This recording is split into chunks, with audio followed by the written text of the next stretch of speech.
4 evangelhos, João é aquele que apresenta Jesus como Filho de Deus, aquele que veio dos céus. E no capítulo 20, nós leremos os 10 primeiros versos. Os irmãos vão novamente ler na Escritura o texto que menciona a ressurreição.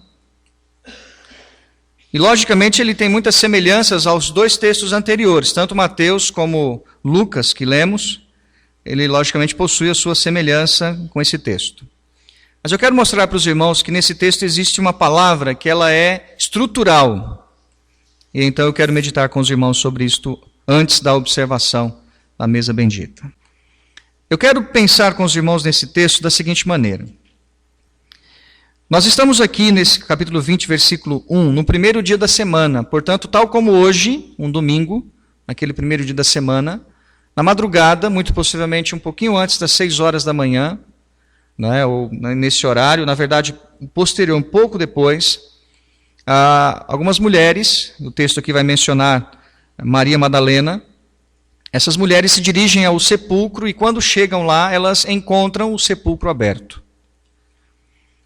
E existem duas coisas iniciais aqui, eu falei isso na quarta-feira e quero repetir. Para nós como cristãos, para nós como crentes, a chamada Sexta-feira Maior e o domingo, eles são 2 dias que são completamente inversos na nossa concepção bíblica e na concepção para nós como cristãos.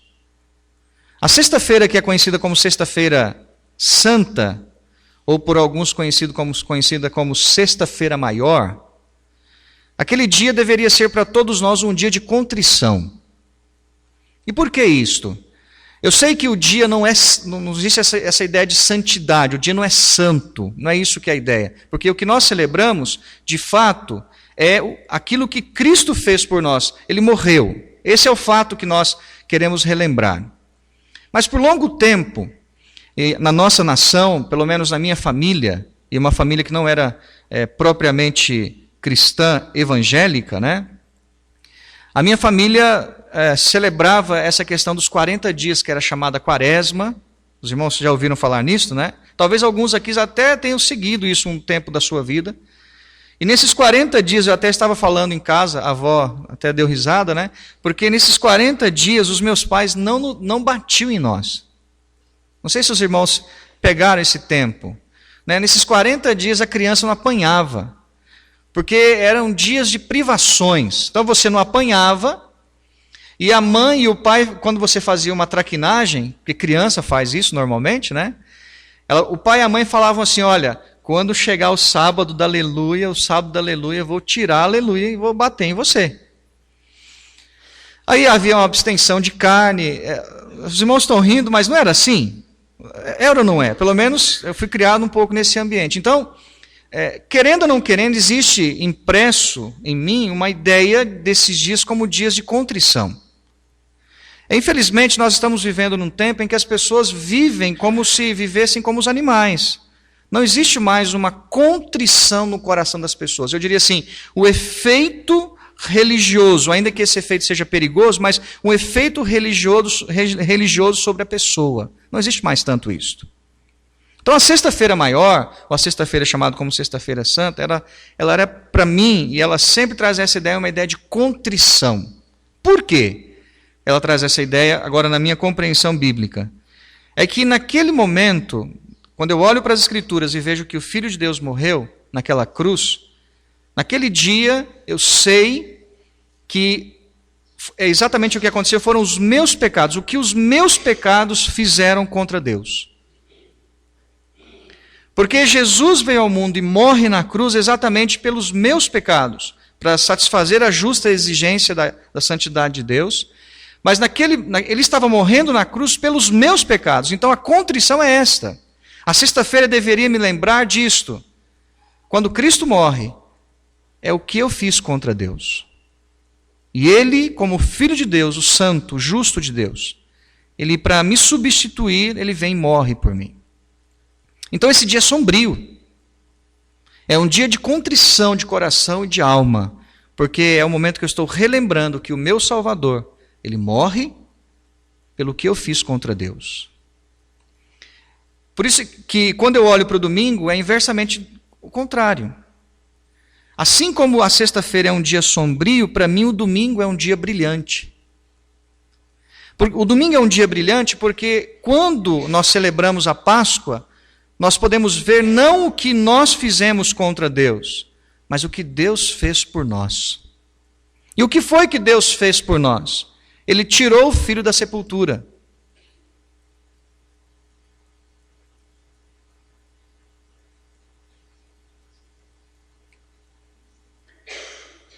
Ele ressuscitou Jesus. E isso me traz esperança. Por isso, um dia brilhante. Então, quando nós olhamos para esse texto aqui no capítulo 20 de João, e capítulo 28 de Mateus, e capítulo 24 de Lucas, o texto que nós lemos de agora que estamos lendo, o que nós percebemos? Que nós estamos diante de um texto da palavra de Deus, e esse texto da palavra de Deus é o texto que nos mostra o brilho da glória e o brilho do poder de Deus em tirar da sepultura o Senhor Jesus Cristo. Então, quando nós olharmos para esse texto, eu gostaria que os irmãos pensassem inicialmente nisto, nesta contrição da sexta, o que nosso pecado fez contra Deus.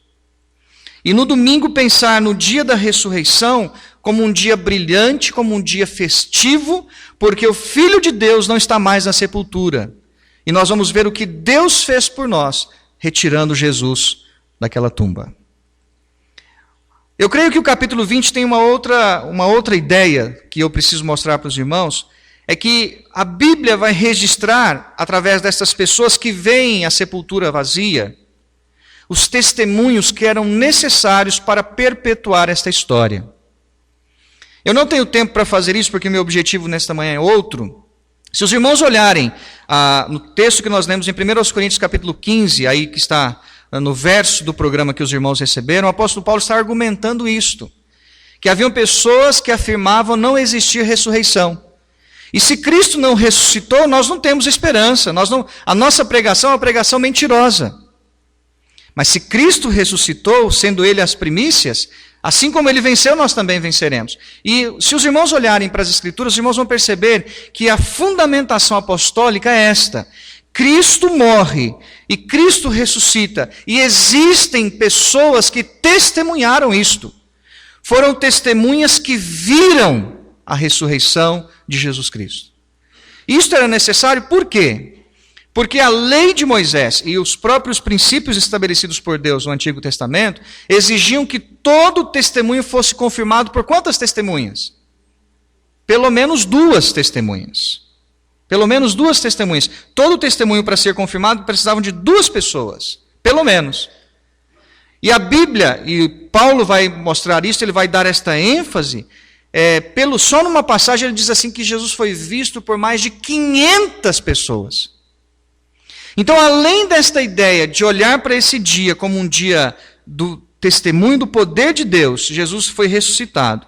Eu estou olhando para um texto onde está registrado, através dos apóstolos, através da inspiração do Espírito Santo, pessoas que são testemunhas oculares. Quer dizer, eles viram o sepulcro aberto e nele não havia ninguém.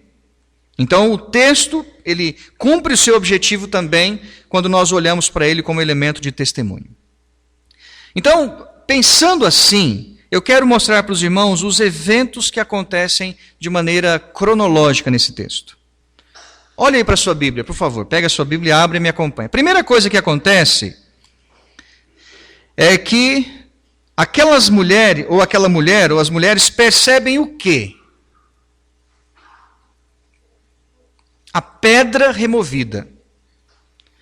E os irmãos, possivelmente, como já ouviram a pregação nesse texto, já devem ter ouvido isto, a pedra não era uma pedra o quê? Pequena.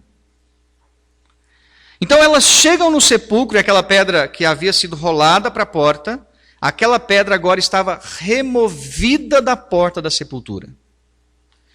Quando essas mulheres, ou essa mulher aqui no versículo 1, ela vê isto, a Bíblia diz que ela nem prossegue a sua jornada até a sepultura. O que ela faz?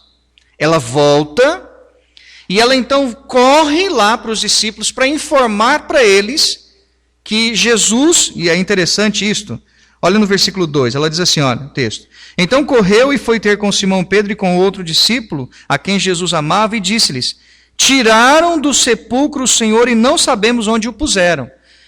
Ela presumiu o quê? Ao ver a pedra removida? Que Jesus não estava mais lá. Mas é interessante os irmãos perceberem o seguinte, ela de fato não chegou até olhar lá dentro. Ela vê a pedra removida e então a Bíblia diz que ela tem essa percepção, ela vai dizer isso. Tiraram do sepulcro o Senhor e nós não sabemos onde ele está. Agora os irmãos podem imaginar isto. Eu tenho acompanhado, e os irmãos possivelmente também têm acompanhado, aquela tragédia que aconteceu há 2 anos atrás, já fazem 2 anos, quando aquele avião da Air France caiu no Oceano Atlântico. Os irmãos se lembram disto? Inclusive agora as máquinas, os aparelhos lá da França, localizaram os destroços. Irmãos viram aquilo? Ou não? Estão acompanhando as notícias? E os irmãos perceberam que eles estão com uma situação porque nesses destroços foram encontrados corpos das pessoas. Se lembram disto? E isso é importante, por quê? Porque imagina uma família que não pode velar o seu morto. Então, essas famílias que não encontraram os seus mortos, e agora estão todos num dilema, se tiram ou se não tiram, os irmãos que estão acompanhando o noticiário sabem disso. Agora, a ideia do texto é esta, onde está o corpo dele? Ele não está lá. Onde é que ele está? E isto, quando é dito, tiraram do sepulcro o Senhor e não sabemos onde o puseram, pelo que a Bíblia diz, isto gera nos discípulos um start, uma impulsão. E aí os irmãos têm o texto.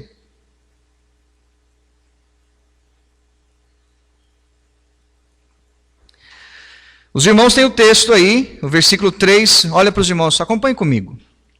Diz assim, olha, saiu, pois, Pedro e o outro discípulo e foram ao sepulcro. Então, a notícia gera nos discípulos, ou pelo menos esses 2 discípulos, um start e eles vão até o sepulcro.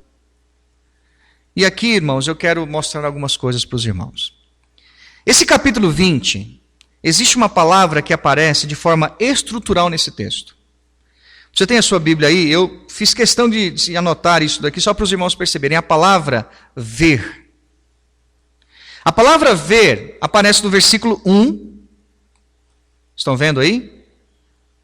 Ela aparece no versículo 5. Ela aparece no versículo 6. Ela aparece no versículo 8. Ela aparece no versículo 12. Ela aparece no versículo 14. Ela aparece no versículo 18, ela aparece no versículo 20, ela aparece no versículo 25 2 vezes, ela aparece no versículo 27 e ela aparece no versículo 29 desse texto. Então, estruturalmente, o capítulo 20 ele é construído sobre a palavra ver. Só no texto que nós lemos, ela aparece pelo menos 4 vezes, em 10 versos. Versículo 1, versículo 5, versículo 6 e versículo 8. E quando eu estava estudando esse texto, pensando em pregar e falar com os irmãos, Deus me levou a essa palavra e me chamou a atenção com algumas coisas. Eu quero mostrar para os irmãos isso. Esses homens saem, eles correm até o sepulcro, e quando eles saem, a Bíblia diz que ambos corriam juntos. Versículo 4 diz isto. E nesta corrida juntos, a Bíblia diz que um corre mais do que o outro. E isso eu creio que tem um significado. Possivelmente um tinha mais preparo físico do que o outro. É a única ideia que o texto mostra. Eles saem correndo juntos, mas a Bíblia diz que um corre mais do que o outro. E quem é o que corre mais? Vocês têm a Bíblia aí? Acompanhem, olhem aí a sua Bíblia. Quem é o que corre mais? Pedro ou o outro discípulo? O outro discípulo. E quem é o outro discípulo? O versículo 2 explica quem é. É aquele a quem Jesus amava. Possivelmente, então, quem é ele? João. Então, quem estava correndo? Pedro e João. E a Bíblia diz que eles começaram a corrida juntos, mas não terminaram juntos. Porque quem ama mais se apressa mais. Aí alguém vai dizer assim, pastor, mas o texto não diz isto. E eu não estou forçando o texto, mas eu estou visualizando o texto da seguinte maneira. Pedro e João têm a notícia. O Senhor não está no sepulcro. Quando eles iniciam, eles acordam para isto, e é de manhã, imagina, possivelmente estavam acordando como nós, saindo da nossa cama. Né? Você sai da cama, você começa... Mas quando eles ouvem, Jesus não está mais no sepulcro, o que acontece? Ambos saem, correm, esticam os seus pés a correrem, e quem chega primeiro é o que ama mais. João. Mas a Bíblia diz que quando eles chegam ali, e João chega primeiro, o versículo de número 5 mostra que ele não entra dentro do sepulcro. Olha o versículo 5, diz assim, olha, e abaixando-se, viu os lençóis de linho, todavia não entrou. Isto daqui também tem um outro significado. Eles saem juntos correndo, mas a corrida deles é diferente. Assim como muitos hoje falam que estão na corrida cristã ou na carreira cristã, mas a corrida e a carreira de muitas pessoas com relação à obra de Jesus, ao fato de que Cristo morreu e ressuscitou, ela é diferente. Existem muitos que até iniciam uma carreira com firmeza, mas não se apressam, porque ao longo da carreira o amor desta pessoa vai fenecendo, vai diminuindo. A Bíblia diz que esse homem que corre mais, o discípulo amado, ele chega lá na sepultura, mas ele não entra. E isso denota que ele é um homem observador, porque ele aprendeu a observar. Agora, como que Pedro chega e entra? Olha para os irmãos verem, é impressionante o texto. O versículo diz assim, olha, 5. E abaixando-se, viu os lençóis de linho e todavia não entrou. Então Simão Pedro, seguindo-o, chegou e entrou no sepulcro. Aí está o caráter de Pedro. Impulsivo. Ele não se deteve em observar. Ele simplesmente passa lotado como se fosse um ônibus sem freio. Para dentro do sepulcro. E os dois vêm. Olha para os irmãos verem. O texto fala isso, olha, o 5 vai referir-se a João. E abaixando-se, viu os lençóis. O versículo 6, então Simão Pedro, seguindo-o, chegou e entrou no sepulcro, ele também viu. E aí eu vou precisar dos irmãos que conhecem a língua portuguesa um pouco melhor do que eu. A palavra viu, que está aí, que tempo verbal é? Exatamente, irmão Francisco, é pretérito perfeito. Só que na língua original, a palavra viu, que está aí, não é pretérito perfeito, é presente.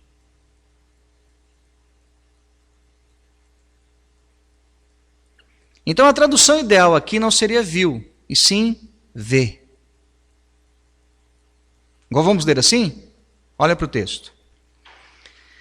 E abaixando-se, vê os lençóis. Versículo 6. Chegou e entrou no sepulcro, ele também vê os lençóis. Uma outra questão nesse texto, que é extraordinária, não sei se os irmãos já tinham ouvido sobre isso, possivelmente. Os 4 verbos que aparecem no versículo 1 ao versículo 10, o verbo ver, que aí está, os 2 primeiros é a mesma palavra. Os outros 2 não. Então, num texto nós temos 3 verbos para a palavra ver. Blepo, teorei e oral. Então existem muitas pessoas que veem, mas não veem. E possivelmente tenha pessoas aqui dentro hoje que estejam na mesma condição desses apóstolos. Que sabem do fato que Jesus morreu, que Jesus ressuscitou, mas não conseguem ver. Não conseguem ver, porque simplesmente os seus olhos foram condicionados a verem da maneira que lhes apraz.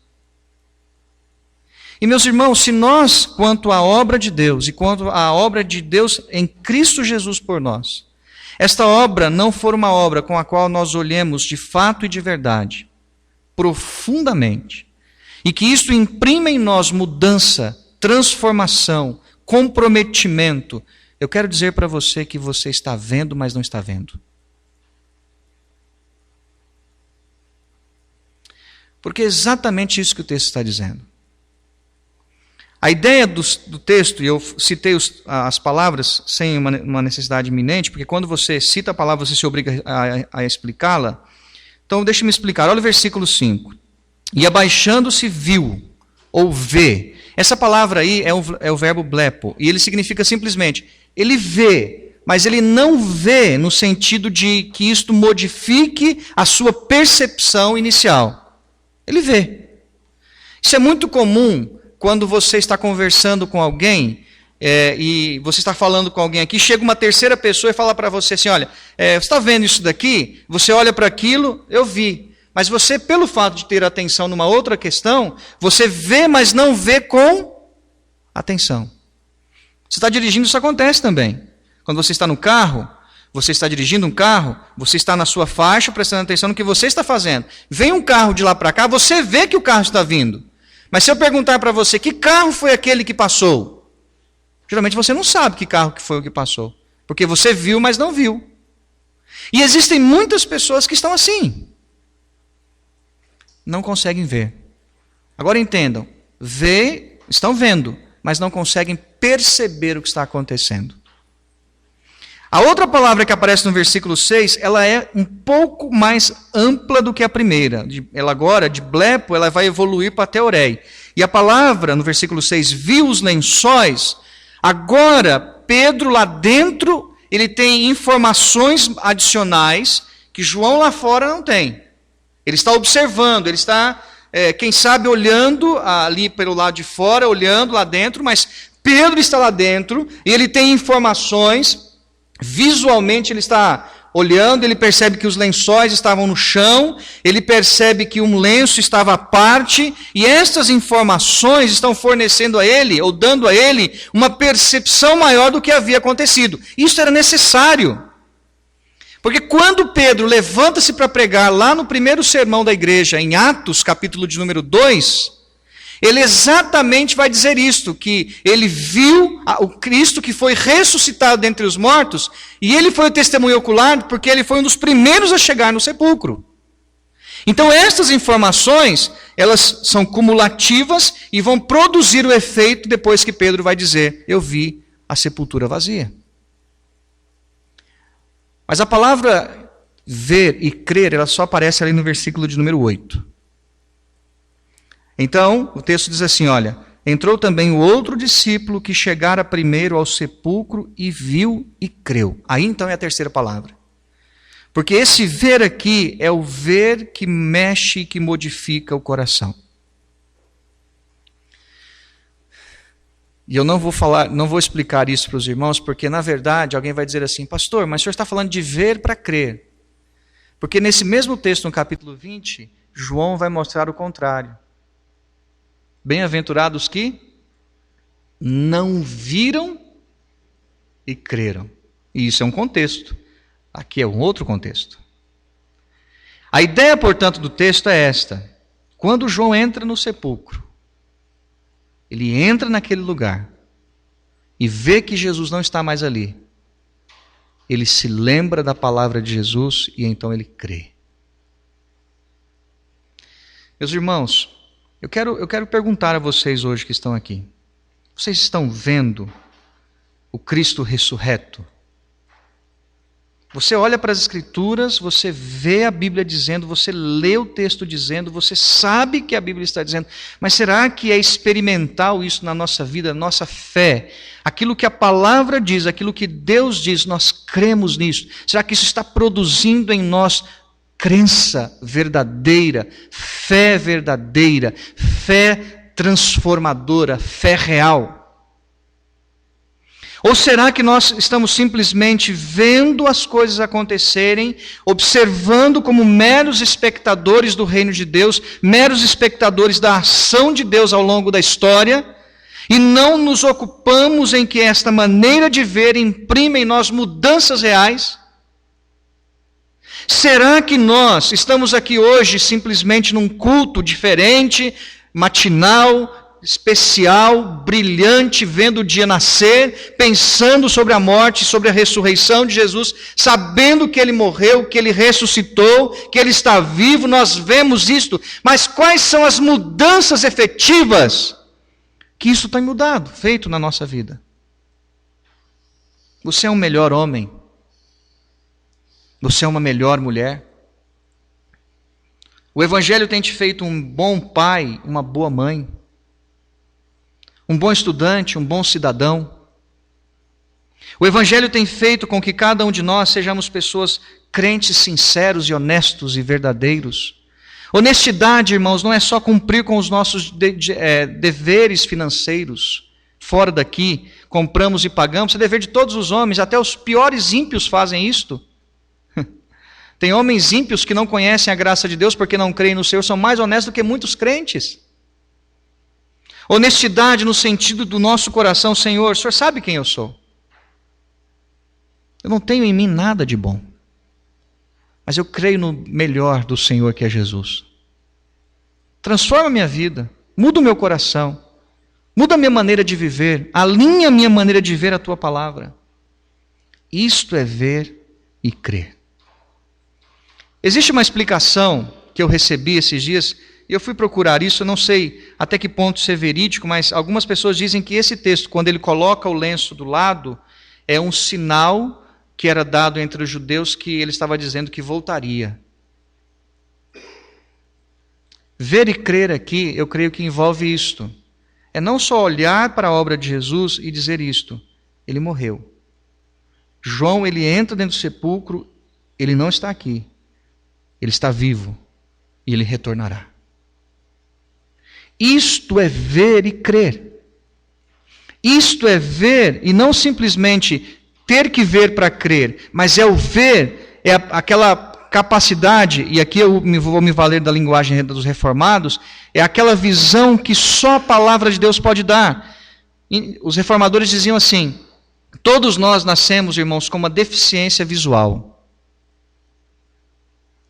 Você, por mais intelectualmente instruído que seja, quando você nasceu como um homem pecador, você nasceu com uma deficiência visual, você não podia ver. Mas Deus nos dá a capacidade de enxergarmos, e mesmo depois que nós vemos a graça de Deus, a nossa visão ainda, ela pode ser obscurecida. E sabe qual é a melhor maneira de corrigir a nossa visão? Pelo óculos da palavra. Imagina o seguinte: você colocar o óculos, a ideia é esta, que os reformadores tinham. Nós temos que colocar o óculos da Escritura. Não adianta nós pensarmos que somos instruídos, capazes, pela graça de Deus nós vemos. Mas a única maneira de vermos corretamente sempre será pela palavra. Sempre será pelas Escrituras.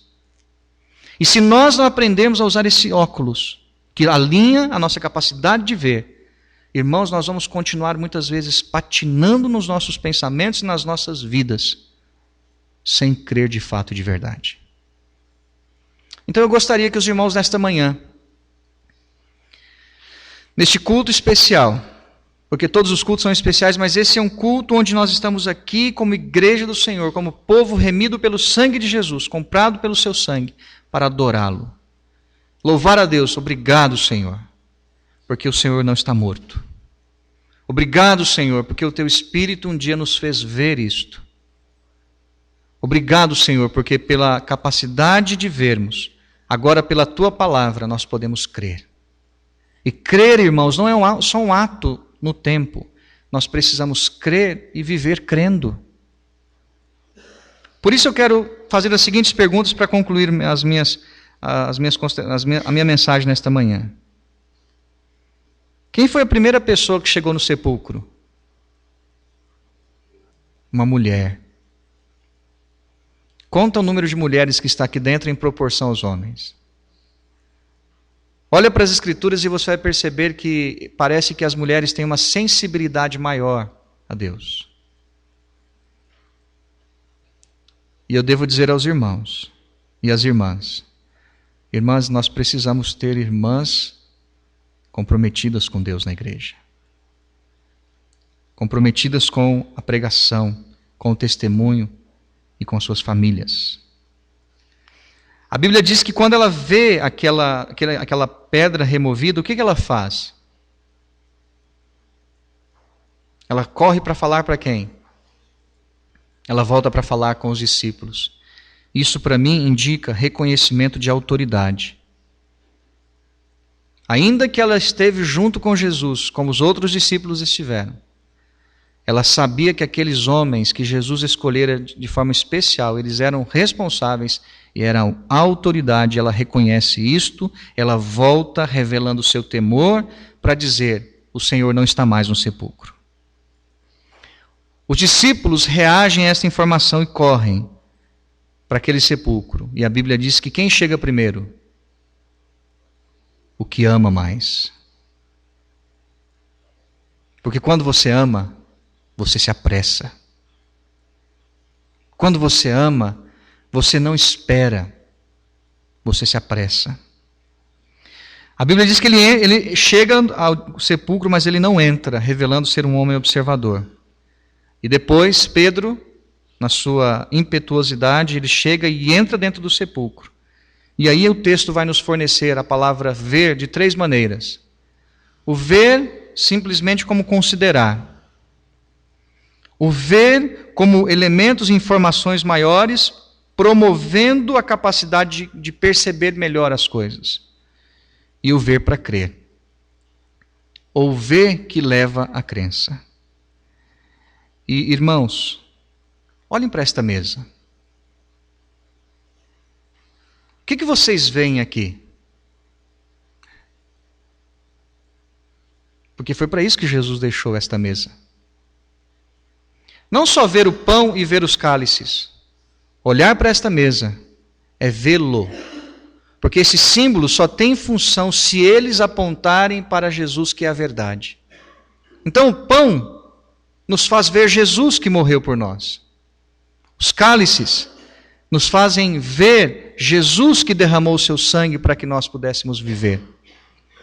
E eu quero, portanto, nesta manhã, convidá-los, nesse espírito de ver, não no sentido de que eu preciso ver para crer como Tomé, mas de ver, de observar, de conhecer, de maneira que isto gere em nós fé, confiança e compromisso.